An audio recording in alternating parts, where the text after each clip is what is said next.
का पैर नहीं है, किसी का हाथ नहीं है, ऐसा है, किसी का ठोपरा बिगड़ गया है। तो 10-15 आदमी मेरा बदन के ऊपर पूरा आके गिर गया। मेरे को थोड़ा आग लग गया था, इसलिए सोया था। उसी टाइम जब गाड़ी पलटी हुआ तब हमारा नींद तोड़ गया।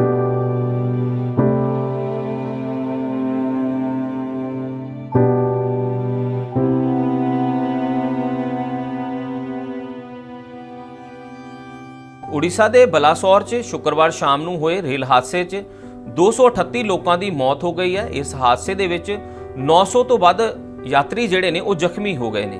ਰੇਲਵੇ ਮੁਤਾਬਕ 650 ਲੋਕਾਂ ਨੂੰ ਹਸਪਤਾਲ ਦੇ ਵਿੱਚ ਭਰਤੀ ਕਰਵਾਇਆ ਗਿਆ ਹੈ। ਇਹ ਹਾਦਸਾ ਬਲਾਸੌਰ ਦੇ ਬਹਿੰਗਾ ਬਾਜ਼ਾਰ ਸਟੇਸ਼ਨ ਨੇੜੇ ਸ਼ੁੱਕਰਵਾਰ ਸ਼ਾਮ ਨੂੰ ਕਰੀਬ 7 ਵਜੇ ਵਾਪਰਿਆ। ਰੇਲਵੇ ਮੁਤਾਬਕ ਕਲਕੱਤਾ ਚੇਨਈ ਕੋਰੋਮੰਡਲ ਐਕਸਪ੍ਰੈਸ ਅਤੇ ਯਸ਼ਵੰਤਪੁਰ ਹਾਵੜਾ ਐਕਸਪ੍ਰੈਸ ਬਹਿੰਗਾ ਸਟੇਸ਼ਨ ਨੇੜੇ ਪਟੜੀ ਤੋਂ ਉਤਰ ਗਈਆਂ। ਇਸ ਤੋਂ ਬਾਅਦ ਕੋਰੋਮੰਡਲ ਐਕਸਪ੍ਰੈਸ ਰੇਲ ਗੱਡੀ ਨੇੜੇ ਟਰੈਕ ਤੇ ਖੜੀ ਮਾਲ ਗੱਡੀ ਦੇ ਨਾਲ ਜਾ ਟਕਰਾਈ। ਸੋ ਰੇਲਵੇ ਅਧਿਕਾਰੀਆਂ ਨੇ ਦੱਸਿਆ ਹੈ ਕਿ ਇਸ ਤੋਂ ਪਹਿਲਾਂ ਯਸ਼ਵੰਤਪੁਰ ਹਾਵੜਾ ਐਕਸਪ੍ਰੈਸ ਪਟੜੀ ਤੋਂ ਉਤਰ ਗਈ ਸੀ। ਇਸ ਦੇ ਕੁਝ ਡੱਬੇ ਦੂਜੇ ਟਰੈਕ ਤੇ ਪਲਟ ਗਏ ਅਤੇ ਦੂਜੇ ਪਾਸੇ ਆ ਰਹੀ ਸ਼ਾਲੀਮਾਰ ਚੇਨਈ ਕੋਰੋਮੰਡਲ ਐਕਸਪ੍ਰੈਸ ਦੇ ਨਾਲ ਇਹ ਜਾ ਟਕਰਾਏ।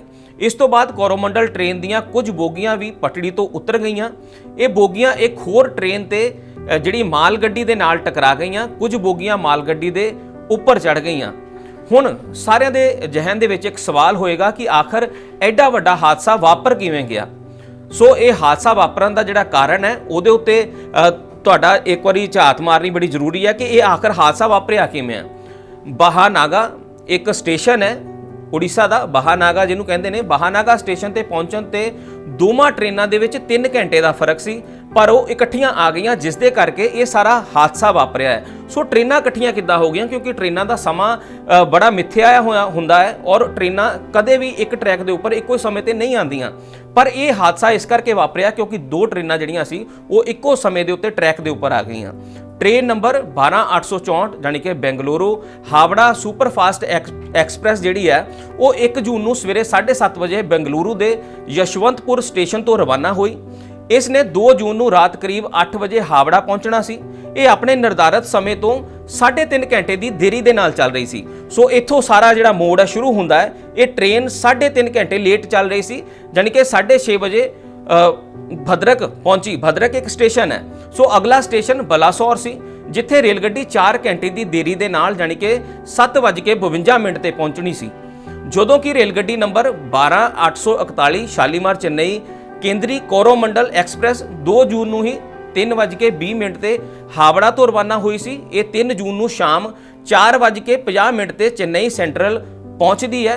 ये समय ते शाम यानी कि 6:37 ते बलासौर पहुंची। ये अपने समय ते सी।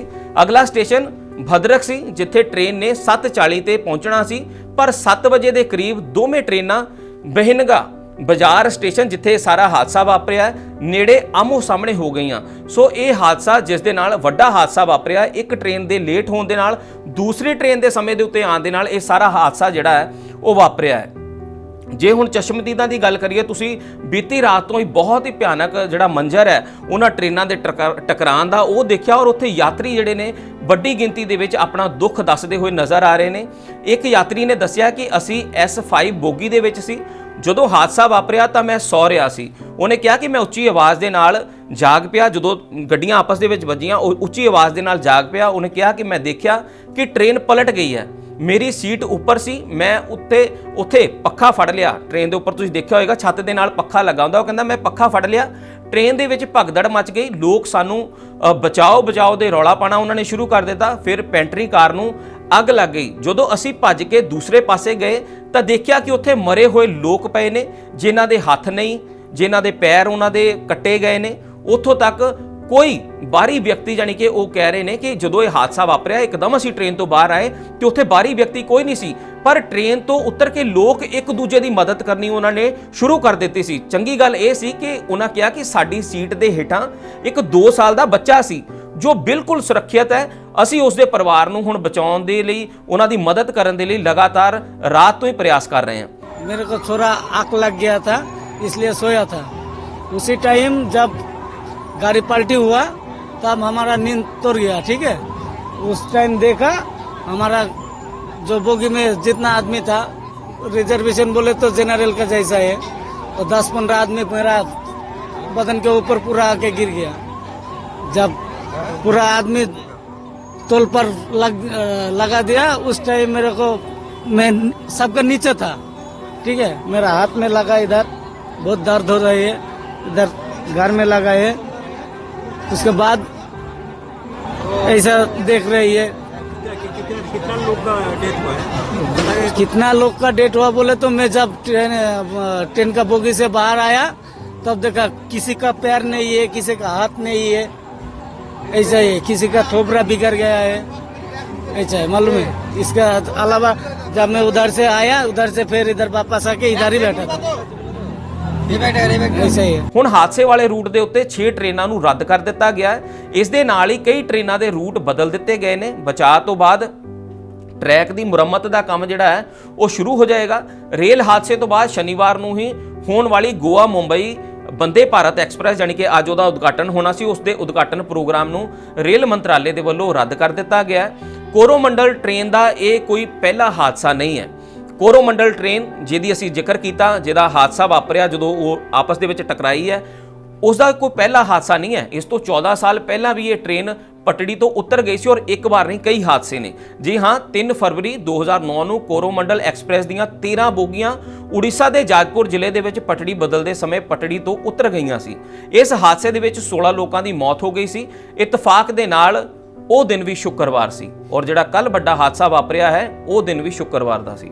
ਇਸ ਤੋਂ ਪਹਿਲਾਂ 15 ਮਾਰਚ 2002 ਨੂੰ ਦੁਪਹਿਰ ਨੂੰ ਆਂਧਰਾ ਪ੍ਰਦੇਸ਼ ਦੇ ਨੇਲੋਰ ਜ਼ਿਲ੍ਹੇ ਦੇ ਵਿੱਚ ਇਸ ਦੇ 7 ਡੱਬੇ ਪਟੜੀ ਤੋਂ ਉਤਰ ਗਏ ਸੀ। ਇਸ ਹਾਦਸੇ ਦੇ ਵਿੱਚ 100 ਯਾਤਰੀ ਜ਼ਖਮੀ ਹੋਏ ਸੀ ਅਤੇ 14 ਜਨਵਰੀ 2012 ਨੂੰ ਉੜੀਸਾ ਦੇ ਲਿੰਗਰਾਜ ਸਟੇਸ਼ਨ ਨੇੜੇ ਇਸ ਟ੍ਰੇਨ ਦੇ ਜਰਨਲ ਡੱਬੇ ਦੇ ਵਿੱਚ ਅੱਗ ਲੱਗ ਗਈ ਸੀ। ਸੋ ਲਗਾਤਾਰ ਇਸ ਟ੍ਰੇਨ ਦੇ ਵਿੱਚ ਹਾਦਸੇ ਜਿਹੜੇ ਨੇ ਉਹ ਵਾਪਰਦੇ ਰਹਿੰਦੇ ਨੇ। ਸੋ ਹੁਣ ਦੀ ਜੇ ਅਪਡੇਟ ਦੀ ਗੱਲ ਕਰੀਏ ਕਿ ਹੁਣ ਉੱਥੇ ਕੀ ਚੱਲ ਰਿਹਾ, ਇਸ ਸਮੇਂ ਕੀ ਚੱਲ ਰਿਹਾ। ਸੋ ਰੇਲ ਮੰਤਰੀ ਜਿਹੜੇ ਨੇ ਅਸ਼ਵਨੀ ਵੈਸ਼ਨਵ ਸ਼ਨੀਵਾਰ ਸਵੇਰੇ ਮੌਕੇ ਤੇ ਉਹ ਪਹੁੰਚ ਗਏ ਨੇ। ਰੇਲ ਮੰਤਰਾਲੇ ਨੇ ਵੀ ਘਟਨਾ ਦੀ ਜਾਂਚ ਦੇ ਹੁਕਮ ਦੇ ਦਿੱਤੇ ਨੇ। ਉੜੀਸਾ ਦੇ ਮੁੱਖ ਮੰਤਰੀ ਨਵੀਨ ਪਟਨਾਇਕ ਨੇ ਹਾਦਸੇ ਤੇ ਦੁੱਖ ਪ੍ਰਗਟ ਕੀਤਾ ਹੈ, ਉਹ ਵੀ ਸ਼ਨੀਵਾਰ ਸਵੇਰੇ ਮੌਕੇ ਤੇ ਪਹੁੰਚ ਗਏ ਨੇ। ਸੂਬਾ ਸਰਕਾਰ ਨੇ 1 ਦਿਨ ਦੇ ਸਰਕਾਰੀ ਸੋਗ ਦਾ ਐਲਾਨ ਕੀਤਾ ਹੈ।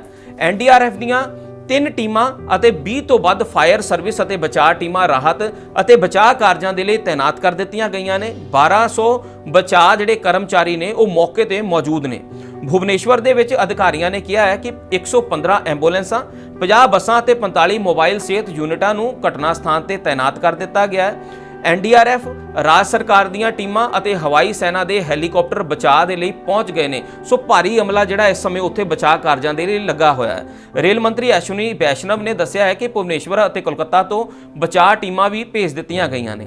ਜ਼ਖਮੀਆਂ ਦੀ ਮਦਦ ਦੇ ਲਈ 2000 ਤੋਂ ਵੱਧ ਲੋਕ ਰਾਤ ਭਰ ਬਲਾਸੌਰ ਮੈਡੀਕਲ ਕਾਲਜ ਅਤੇ ਹਸਪਤਾਲ ਦੇ ਬਾਹਰ ਖੜੇ ਰਹੇ। ਕਈ ਲੋਕਾਂ ਨੇ खूनदान भी किया है। हम लोग तो यहीं पे ही स्टूडेंट्स है और यहीं पास में ही हॉस्पिटल था, तो हम लोग चाहते थे कि जितना जल्दी हो सके आके ब्लड डोनेट करें। अगर एक भी इंसान हमारे वजह से बच जाए तो हम लोग को बहुत खुशी मिलेगी। ट्रेन में जो दुर्घटना हुआ है इसी के लिए हम ब्लड देने के लिए आए हैं। भद्रक हमारा डिस्ट्रिक्ट मेडिकल ब्लड कैंप में हमारा संगठन आया है।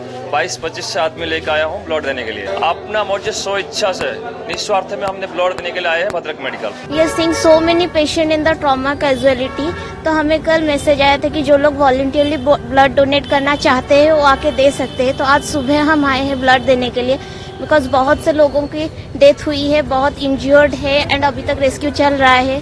सो हम ब्लड देने के लिए आए हैं अपने मन से। ਮਨਸੁਖ ਮਾਂਡਵੀਆ ਨੇ ਭੁਵਨੇਸ਼ਵਰ ਏਮਜ਼ ਦੇ ਵਿੱਚ ਜ਼ਖਮੀਆਂ ਦੇ ਲਈ ਢੁਕਵੇਂ ਬਿਸਤਰੇ ਅਤੇ ICU ਸਮੇਤ ਲੋੜੀਂਦੇ ਪ੍ਰਬੰਧ ਕਰਨ ਦੇ ਨਿਰਦੇਸ਼ ਜਿਹੜੇ ਨੇ ਉਹ ਜਾਰੀ ਕਰ ਦਿੱਤੇ ਨੇ। ਸੋ ਰਾਹਤ ਕਾਰਜ ਜਿਹੜੇ ਨੇ ਬੜੀ ਤੇਜ਼ੀ ਦੇ ਨਾਲ ਚੱਲ ਰਹੇ ਨੇ ਔਰ ਅਸੀਂ ਰਿਤਮ ਪੰਜਾਬ ਦੀ ਟੀਮ ਦੇ ਵੱਲੋਂ ਵੀ ਅਸੀਂ ਇਹ ਉਮੀਦ ਕਰਦੇ ਹਾਂ ਕਿ ਰੇਲ ਮੰਤਰਾਲੇ ਨੂੰ ਇਹਦੇ ਉੱਤੇ ਬੜਾ ਸੰਗਿਆਨ ਲੈਣਾ ਪਏਗਾ ਔਰ ਇਹਦੀ ਘੋਖ ਕਰਨੀ ਪਏਗੀ ਕਿ ਆਉਣ ਵਾਲੇ ਭਵਿੱਖ ਦੇ ਵਿੱਚ ਐਸੀਆਂ ਘਟਨਾਵਾਂ ਨਾ ਵਾਪਰਨ।